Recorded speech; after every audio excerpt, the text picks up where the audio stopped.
అందరికీ నమస్కారం. కూటమికి సారథ్యం వహించి విజయం సాధించినటువంటి చంద్రబాబు నాయుడు గారికి, అదేవిధంగా జనసేన పార్టీ అధ్యక్షులు పవన్ కళ్యాణ్ గారికి, బీజేపీ అధ్యక్షురాలు పురంధరేశ్వరి గారికి శుభాకాంక్షలు తెలియజేస్తున్నా. ముఖ్యంగా పవన్ కళ్యాణ్ గారు సుదీర్ఘ నిరీక్షణ తర్వాత ఎమ్మెల్యే కావడం, మంచి విజయాన్ని అందుకున్నటువంటి పవన్ కళ్యాణ్ గారికి నా హృదయపూర్వక శుభాకాంక్షలు తెలియజేస్తున్నా. అదేవిధంగా గత 2 రోజుల నుంచి చూస్తూ ఉన్నాం, జగన్మోహన్ రెడ్డి గారిని ప్రజలు ఆదరించలేదు. అందుకనే ఆయనకి ఓటమి వచ్చింది. కేవలం 11 స్థానాలకే పరిమితం అయ్యారు. భారీ మెజార్టీలు కూటమి అభ్యర్థులకి వచ్చాయని చాలామంది మళ్ళీ విష ప్రచారం, చెడు ప్రచారం చేస్తూ ఉన్నారు. ఇందులో వాస్తవం లేదు. జగన్మోహన్ రెడ్డి గారు ప్రజల కోసం ప్రవేశపెట్టినటువంటి సంక్షేమ పథకాల్లో చాలా వరకు ప్రజలు సంతృప్తి చెందారు. జగన్మోహన్ రెడ్డి గారి వెనక ప్రయాణం చేస్తూ ఉన్నారు. జగన్మోహన్ రెడ్డి గారిని ఆదరించారని నేనైతే వ్యక్తిగతంగా భావిస్తూ ఉన్నా. ఈ రోజున మనందరికీ తెలుసు, తెలుగుదేశం పార్టీకి వచ్చినటువంటి ఓట్ల శాతం 45.6, వైఎస్ఆర్సీపీ పార్టీకి వచ్చిన ఓట్ల శాతం 40% ఓట్లు వచ్చినాయి. అంటే ఈ రాష్ట్రంలో ఈ 2 ప్రధాన పార్టీలకి మధ్య ఉన్న వ్యత్యాసం కేవలం 5.5%. కేవలం 5.5% మాత్రమే.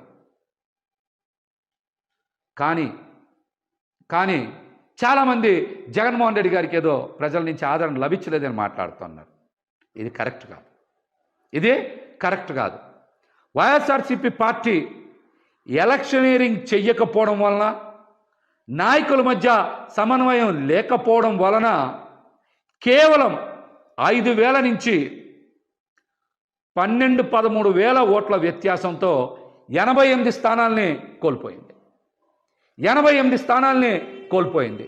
5,000 నుంచి 12-13,000 ఓట్లు గనక 88 నియోజకవర్గాల్లో సాధించుంటే ఖచ్చితంగా 88కి 11 కలుపుకొని 99, అంటే 100 నియోజకవర్గాలు గెలుచుకొని జగన్మోహన్ రెడ్డి గారు మళ్ళీ ముఖ్యమంత్రి అయ్యేవాళ్ళు. అదేవిధంగా ఇంకొక చిన్నది కనుక యాడ్ చేసుకుంటే, ఓట్ల వ్యత్యాసం కనుక యాడ్ చేసుకుంటే 4-5 వేల ఓట్ల నుంచి 13-14 వేలకి మరొక 3-4 వేల ఓట్లు కనుక కలుపుకుంటే, అంటే 18,000 ఓట్లు కనుక సాధించుంటే మరొక 31 స్థానాలు పెరిగాయి. అంటే 119 స్థానాల్లో వైఎస్ఆర్సీపీ పార్టీ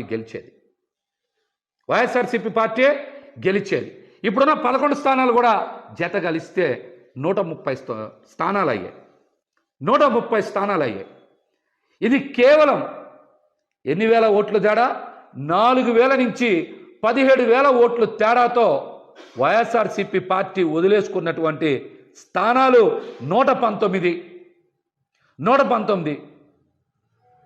ఈ 11 కూడా కలుపుకుంటే 130 స్థానాలు వచ్చాయి. అంటే వైఎస్ఆర్సీపీ పార్టీకి మరొక 10 లక్షల ఓట్లు పడుంటే జగన్మోహన్ రెడ్డి గారు రెండోసారి ముఖ్యమంత్రి అయ్యేవారు.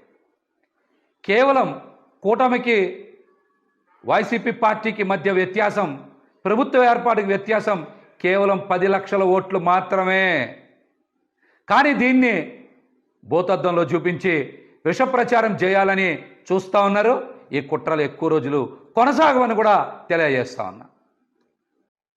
ఇక్కడ నాయకులు ఈరోజు బయటకు వచ్చి జగన్మోహన్ రెడ్డి గారినో లేకపోతే కొంతమందిని బాధ్యులను చేసి బయటకు వచ్చి మాట్లాడుతూ ఉన్నారు. ఇది సందర్భం కాదు. ఓటమి చెంది నిరాశలో ఉన్నటువంటి క్యాడర్కి, అదేవిధంగా మరొక మారు ముఖ్యమంత్రి అవుతారని ఆశించినటువంటి ప్రజలకి అండగా నిలవాల్సినటువంటి తరుణం. నాయకులు ఈ విషయాన్ని గ్రహించాలి. కార్యకర్తలకి, ప్రజలకి అండగా నిలవాలి.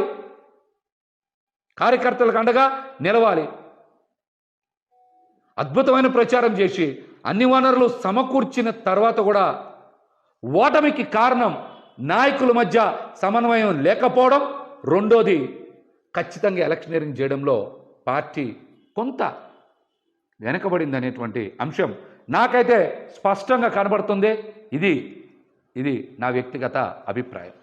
ఇదే నా వ్యక్తిగత అభిప్రాయం. ఎందుకు చెప్తున్నానంటే గత 2 రోజుల నుంచి 90,000 మెజార్టీలు వచ్చినాయి, సూపర్ మెజార్టీలు వచ్చినాయి, చరిత్రలో కనీవిని ఎరగని మెజార్టీలు వచ్చినాయి అంటున్నారు. 80,000 నుంచి 90,000 మెజార్టీ వచ్చింది ముగ్గురికే కదా. 50,000 నుంచి 80,000 లోపు మెజార్టీలు మొత్తం వచ్చింది 27, 28 కదా, అంతే కదా వచ్చినాయి. మిగతా అన్ని చోట్ల కూడా జగన్మోహన్ రెడ్డి గారికి అద్భుతంగా ప్రజలు ఆదరించారు. కానీ ఇక్కడే ప్రజలందరికీ ఒక అనుమానం కలుగుతుంది. మేమందరం కూడా జగన్మోహన్ రెడ్డి గారికి ఫ్యాన్ గుర్తు మీద ఓటేశాం, కూటమికి ఇంత విజయం ఎలా లభించింది అనేటువంటి అనుమానం ఈరోజు ప్రతి ఒక్కరు చర్చ చేస్తున్నారు రాష్ట్రంలో. ఈవీఎంలు ట్యాంపర్ అయినాయా, లేకపోతే కౌంటింగ్లో ఏమైనా పొరపాట్లు జరిగినాయా? ఫలితాలకు ముందు నుంచే వైఎస్ఆర్సీపీ పార్టీ నాయకులు పెద్దలు చాలామంది కోర్టులకు వెళ్ళారు, పొరపాట్లు జరుగుతాయని చెప్పారు. అవేమీ పరిగణలోకి తీసుకోకుండా ఈ రోజున ఫలితాలు బయటకు వచ్చినాయి. ఈ ఫలితాల మీద ప్రజలకు అనుమానం ఉంది. ఈవీఎంలు ట్యాంపరింగ్ జరిగాయేమనేటువంటి అనుమానం ప్రజల మధ్య విస్తృతంగా చర్చ జరుగుతుంది.